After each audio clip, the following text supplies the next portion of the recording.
네, 휴가 시즌도 막바지에 접어들고 있는 8월 중순의 월요일입니다. 그렇습니다. 월요일이 또다시 찾아왔습니다. 하지만 오늘은 평소와는 다른 월요일이죠. 17일은 김씨 공휴일로 지정되면서 월요일임에도 불구하고 침대에서 편안한 아침을 맞이하신 분들이 많을 듯합니다. 책방지기도 정말 바쁜 주말을 보내고 아침에 북스테이 손님을 보내고 나니 기분이 산뜻해지네요. 그런데 북스테이 손님이 퇴실을 하고 나니 문자가 요란하게 울리더군요. 장마가 끝나자마자 바로 날라오는 폭염경보. 올해는 하늘이 장난을 좀 심하게 치는 듯합니다. 적당히를 알아줬으면 좋겠어요.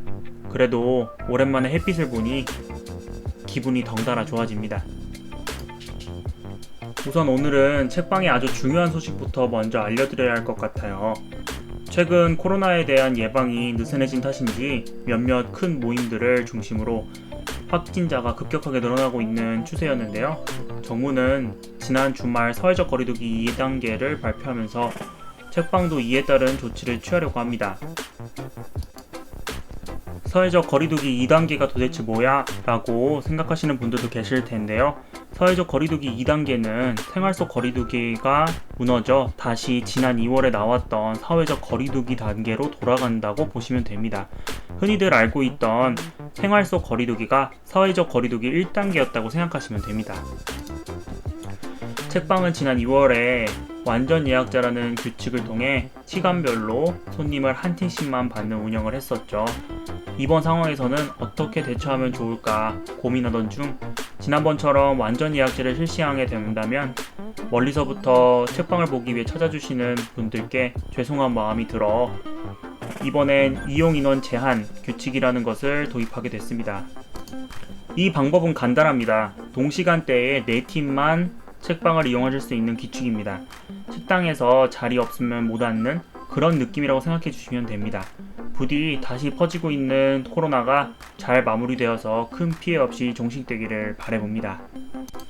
자세한 내용은 책방 블로그 또는 SNS를 통해 확인해 주시면 감사하겠습니다. 지난주 토요일에는 책방에 손님이 정말 많이 찾아주셨어요. 앉을 자리가 없어서 책방을 맴돌던 손님분들께 정말 죄송하더라고요. 제가 정말 감동했던 건 모든 손님들이 마스크를 잘 착용해 주시고 지속적으로 손소독을 실시해 주셨다는 겁니다. 그것도 자발적으로 말이죠. 책방 주차 공간이 부족해 바깥에다가도 차들이 줄지어 있는 모습을 보면서 신기한 기분이 들기도 했었습니다. 장마의 마지막 날임에도 올해 프로야너를 찾아주셔서 정말 감사합니다.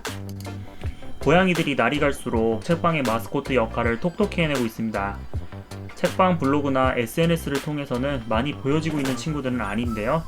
우연히 발견하셔서 즐거워하시는 손님들의 모습을 보는 것이 오히려 더 좋은 듯 합니다. 고양이를 볼 목적으로 오신 분들은 책방보다는 고양이 곁에 있는 시간이 많아서 내심 아쉽기도 하더라고요.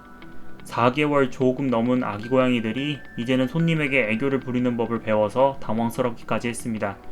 한 가지 당부드리고 싶은 건 역시 몰래 간식을 주시면 절대 안 된다는 겁니다. 아참! 왜 SNS나 블로그에 책방에 오신 손님들의 사진이 없냐고 물어보시는 분들이 간혹가다 있습니다. 손님이 없는 건 아니고 제가 초상권 등의 문제에 굉장히 민감한 편이라 최대한 손님들의 모습은 노출되지 않고 책과 공간에 집중한 사진만을 보여드리려고 노력하고 있다고 생각해 주시면 감사하겠습니다. 여러분도 남의 얼굴 허락 없이 마구 올리시면 안 되는 거 아시죠? 지난주 봤던 영화는 정답자가 정말 많았습니다. 인스타 DM, 블로그 댓글, 문자나 카톡으로 저에게 정답을 보내주셨던 거의 모든 분들이 바로 맞춰주셨어요. 네, 그렇습니다. 지난주에 봤던 작품은 한국에서도 2000년대에 엄청난 인기를 보여줬던 까무의 식당이었습니다.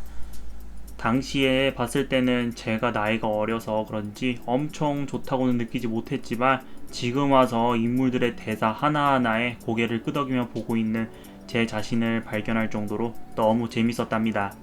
저도 오늘 아침 커피를 타면서 코피 루악 이러고 있었네요. 그럼 8월 19일 이번 주 오늘의 수요 영화관에서 상영될 영화는 과연 무엇일까요? 일단 2010년대 초반에 나온 미국 영화입니다. 장르는 애니메이션, 코미디, 가족이고요. 많은 분들이 디즈니의 숨겨진 수작이라고 평가할 정도이지만 한국에서는 좋은 성적을 거두지 못했죠. 주간 라디오를 시청하시는 분들께는 힌트를 하나 더 드리는 거 아시죠? 이번에 드릴 힌트는 바로 악당인데 나쁜 놈은 아니다 입니다. 이 영화 겉으로는 유치해 보이지만 메마른 남성들의 감정을 눈물로 적시는 영화이기도 합니다. 과연 어떤 영화일까요? 이번 주 수요일 책방에서 확인하시거나 다음 주 주간 라디오를 기대해주세요. 오늘의 주간 라디오는 여기까지입니다. 좀 더 다양한 곳을 다녀오고 새로운 사람들을 만나면 책방지기의 사소한 이야기들을 더 전해드릴 수 있을 텐데 휴가 기간 동안 책방에 꼼짝없이 묶여 있어야 하는 처지라 요즘엔 제 사단 분량이 거의 없다시피 하는군요. 분발하겠습니다. 대신에 그림책 한 권 소개드리고 끝내려고 합니다. 이번 주 책방지기의 추천 그림책은 이보다 멋진 선물은 없어 입니다. 모든 것을 가지고 있는 친구에게 어떤 선물을 해주면 좋을까 고민하는 주인공의 이야기를 담았는데요. 위트 있는 이야기 속에 성인들을 일깨워줄 수 있는 묵직한 팩트 폭력까지 담아내고 있는 멋진 그림책이 아닐 수가 없습니다. 꼭 한번 읽어보시길 추천드려요.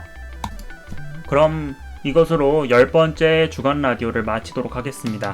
이번 주는 평일이 4일밖에 안 됩니다. 모두들 힘내시고 즐거운 한 주 되시길 바라겠습니다. 그럼 책방에서 뵙죠. 감사합니다.